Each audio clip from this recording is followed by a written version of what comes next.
ఆయన ఘనత కొరకు నా సర్వస్వం. ఏప్రిల్ 18. సిద్ధపాటు. దేవుడు ఆ పదనడుమ నుండి మోషే మోషే అని అతన్ని పిలిచెను. అందుకతడు చిత్తము ప్రభువా అనెను. నిర్గమ 3:4.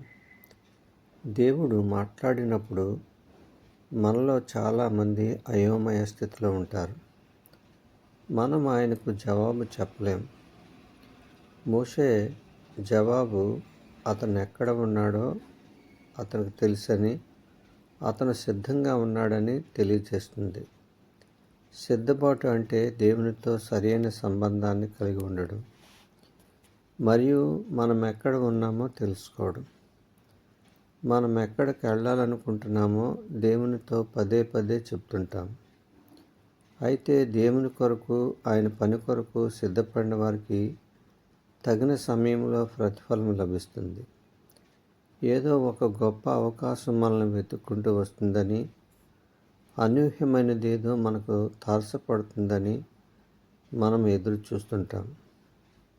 అటువంటి అవకాశం వచ్చినప్పుడు మనం నేనున్నాను అని జవాబిస్తాం. ఏదైనా ఒక గొప్ప పని కొరకు యేసుక్రీస్తు మనల్ని పిలిచినప్పుడు మనం సిద్ధంగా ఉంటాం. అయితే ఏదైనా చిన్న పనికి, ఏ ప్రాముఖ్యత లేని పనికి మాత్రం సిద్ధపడం. పని ప్రాముఖ్యత ఉన్నదైనా లేక ప్రాముఖ్యత లేనిదైనా పనే. మనం ఏ పనికైనా సరే సిద్ధపడాలి. ఇదే నిజమైన సిద్ధపాటు. ఎందుకంటే మనము దేవుని ఉద్దేశాల ప్రకారం చేస్తున్నట్లయితే మనం చేయవలసిన పనిని ఎంచుకునే అవకాశం మనకు లేదు. దేవుడిచ్చిన పని ఏదైనా సరే మనం సిద్ధపడి ముందుకు నడవాలి.